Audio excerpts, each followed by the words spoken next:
बोलिए विश्वकर्मा भगवान की जय। बोलिए सनातन धर्म की जय।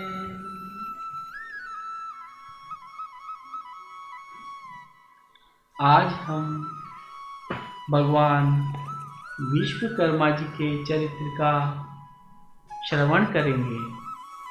बहुत ही सुंदर है। कभी कभी हमारे मन में ऐसा विचार आता है कि जिस पृथ्वी लोक पर हम रह रहे हैं, निवास कर रहे हैं, कर्म कर रहे हैं, भगवान का नाम ले रहे हैं, उसको किसने बनाया। और हम अपनी आँखों से अपने आसपास में जो भी वस्तुएं देख रहे हैं, जैसे लोहे से बनी वस्तुएं, सोने चांदी से बनी वस्तुएं, लकड़ी से बनी वस्तुएं, तांबे पीतल कांसे से बनी हुई वस्तुएं, पत्थर से बनी हुई वस्तुएं आदि हम देख रहे हैं। और हम सोचते हैं जिन जिन लोगों ने इन वस्तुओं को बनाया है, इनको सुंदर सुंदर रूप दिया है, इन लोगों पर किसी न किसी विशेष दिव्य भगवान का आशीर्वाद जरूर है। मुझे तो लगता है इन पर किसी विराट भगवान का आशीर्वाद है, जिन्हें हम भगवान विश्वकर्मा जी के नाम से भी जानते हैं। इनके अलग अलग नाम हैं, जैसे विश्वकर्मा, विश्वदेव, विश्वरूप, जिन्होंने हमको कर्म करना सिखाया, रोजी रोटी की व्यवस्था करना सिखाया, हाथों का हुनर सिखाया, उन्हें हम विश्वकर्मा कहते हैं। जिन्होंने इस ब्रह्मांड को सुंदर रूप दिया है, बहुत ही अद्भुत रूप दिया है, उन्हें हम विश्व रूप कहते हैं। और जिन्होंने इस सृष्टि की रचना करी, देवों की रचना करी, देवों के मुकुट आभूषण वस्त्रों की रचना करी, उनका निर्माण किया, इसलिए इन्हें हम विश्व देव भी कहते हैं। इनके असंख्य नाम हैं, लेकिन साधारण भाषा में हम इन्हें सब विश्वकर्मा जी ही कहते हैं। आज ऐसे ही देव जिन्होंने सृष्टि की रचना करी है, विश्वकर्मा जी के चरित्र का श्रवण हम सब करेंगे। बड़े ही ध्यान से सुनिए। एक समय की बात है, शौनकादिक ऋषियों ने सूत जी महाराज से कहा, हे महाराज, इस पृथ्वी की रचना कैसे हुई, इस सृष्टि की रचना कैसे हुई, इसकी कथा सुनाइए। सूत जी कहते हैं, बड़ा ही सुंदर प्रश्न है, सुनिए। एक समय की बात है, भगवान नारायण चिर निद्रा में तप कर रहे थे।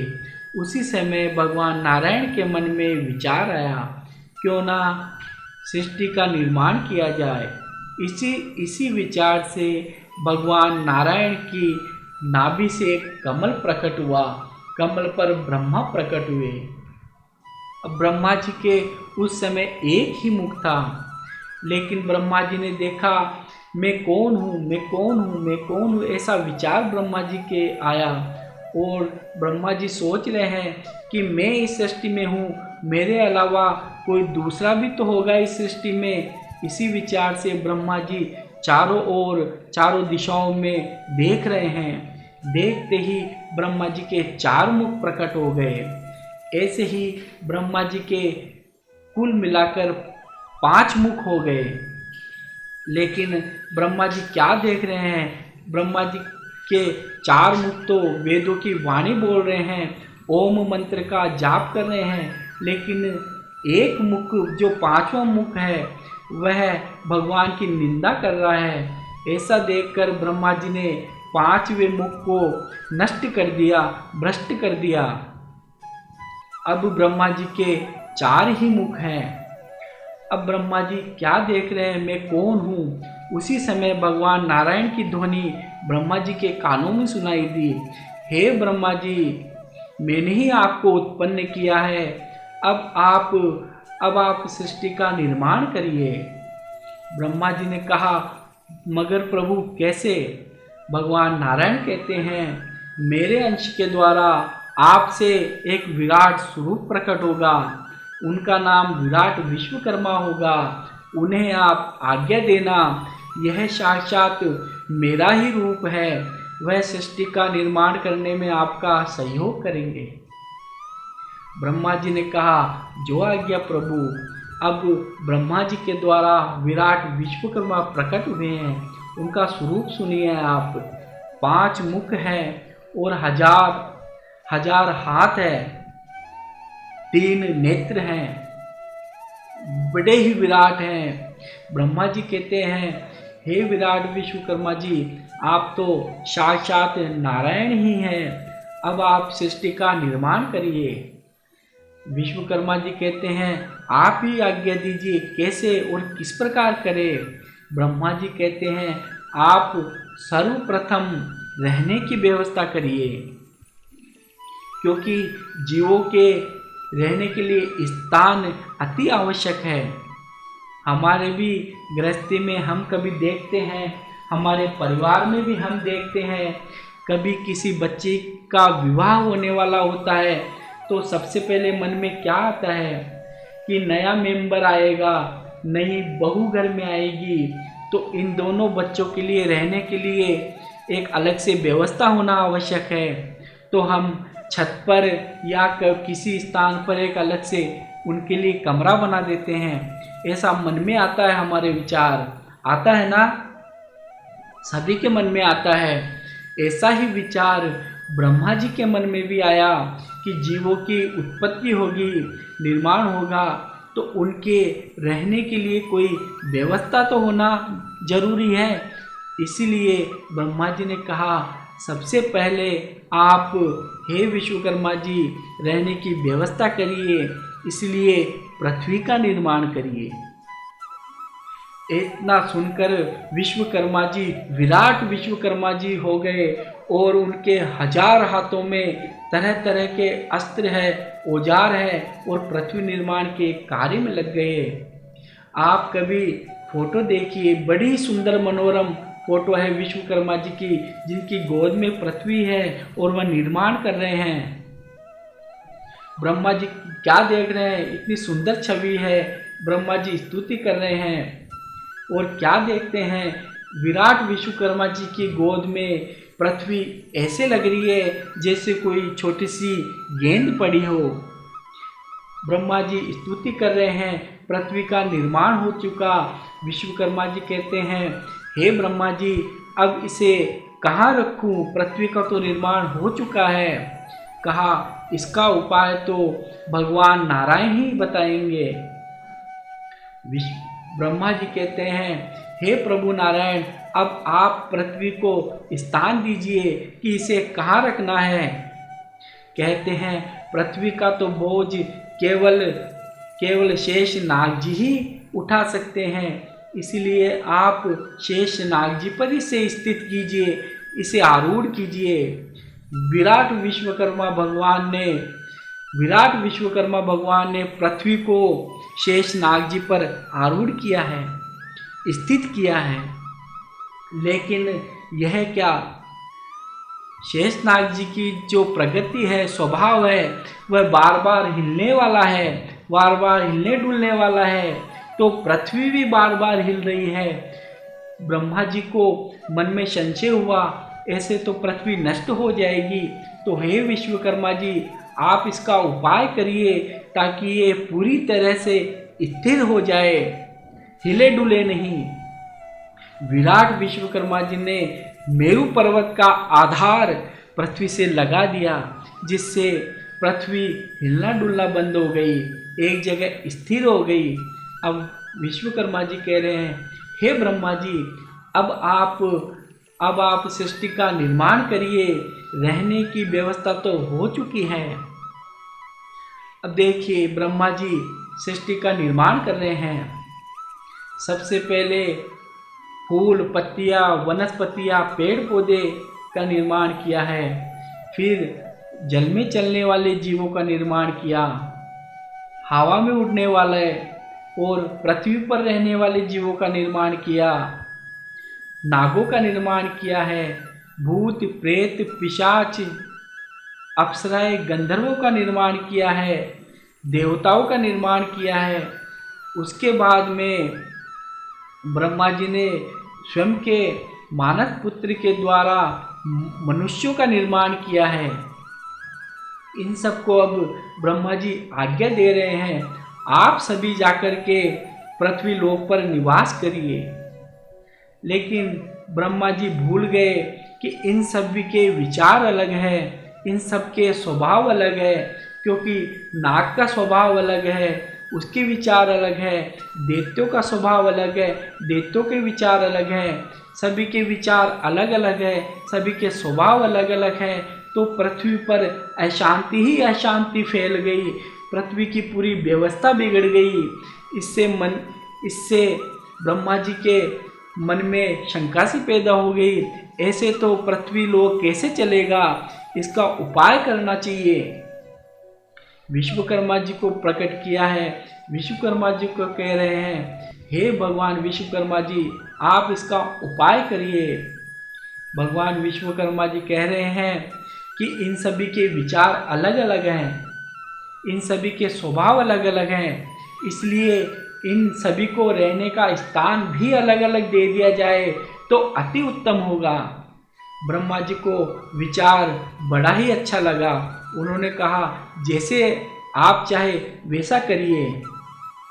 अपने मारवाड़ी भाषा में तो हम कहते हैं ना, परिवार में जब लड़ाई हो जाती है कि भाई इनके विचार अलग है तो इनको थोड़ा अलग कर दो, या हम अलग हो जाते हैं, राड से तो बाढ़ घनी, ऐसे विचार आते हैं ना हमारे मारवाड़ी के अंदर कि राड से तो बाढ़ घनी। वैसा ही विचार विश्वकर्मा जी के आया कि ये सब अलग अलग रहेंगे तो ये आराम से रहेंगे, व्यवस्थित रहेंगे, राड से तो बाढ़ घनी। ऐसा ही विचार करके उन्होंने पृथ्वी के ही 14 भाग कर दिए, जिनको हम 14 लोक कहते हैं। बड़ी ही सुंदर कथा है, आप सुनिए, उन 14 लोकों के नाम भी सुनिए।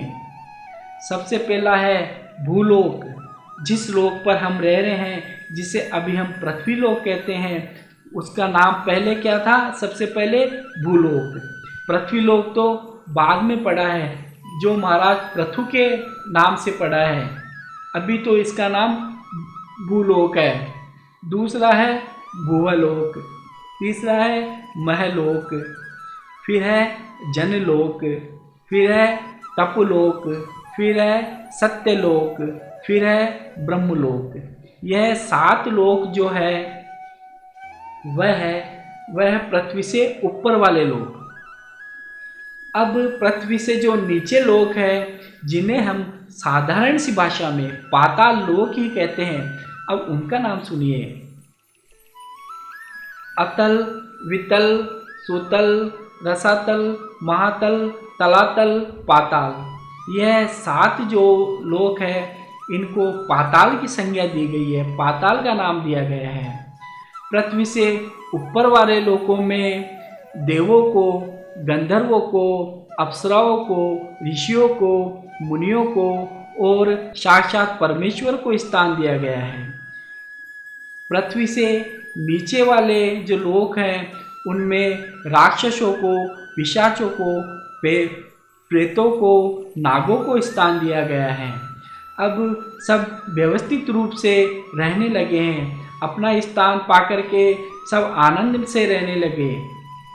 अब भगवान विश्वकर्मा जी कहते हैं, हे ब्रह्मा जी, सभी को अपना अपना स्थान, सभी को अपना अपना घर मकान मिल चुका है और सब आनंद से रह रहे हैं, लेकिन इन 14 लोकों का कोई स्वामी तो होना अति आवश्यक है। तो आप बताइए, इनका स्वामी किसे बनाए? अब बड़ा ही सुंदर देखिए, विश्वकर्मा जी का हृदय कितना विशाल है। बड़ी ही सुंदर कथा है, सुनिए। विश्वकर्मा जी कहते हैं, ब्रह्मा जी आप ही बताइए, इनका स्वामी किसे बनाए? ब्रह्मा जी कहते हैं, आपने इनका निर्माण किया है, इसलिए आप ही स्वामी बनिए। लेकिन विराट विश्वकर्मा जी ने मना कर दिया, नहीं नहीं नहीं नहीं नहीं नहीं, मैं तो सेवक ही हूँ और सेवक ही बनना चाहता हूँ, मुझे स्वामी नहीं बनना है। स्वामी तो केवल भगवान नारायण ही है, इसलिए इन 14 लोकों का स्वामी भगवान नारायण को बना दीजिए। इस प्रकार से पृथ्वी की रचना भगवान विश्वकर्मा के द्वारा हुई और पृथ्वी के ही 14 भाग, जिन्हें 14 लोक भी कहते हैं, उनकी रचना भी भगवान विश्वकर्मा के द्वारा हुई और स्वयं भगवान विश्वकर्मा सेवक बने हैं और भगवान नारायण इन 14 लोकों के स्वामी बने हैं। यह कथा आज हमने विश्वकर्मा पुराण की सुनी है। धन्य है विश्वकर्मा भगवान, जिनका इतना विशाल हृदय है और जिनकी संतान हम सभी हैं। ऐसे विराट विश्वकर्मा भगवान को मेरा प्रणाम है, मेरा प्रणाम है, मेरा प्रणाम है। राधे राधे।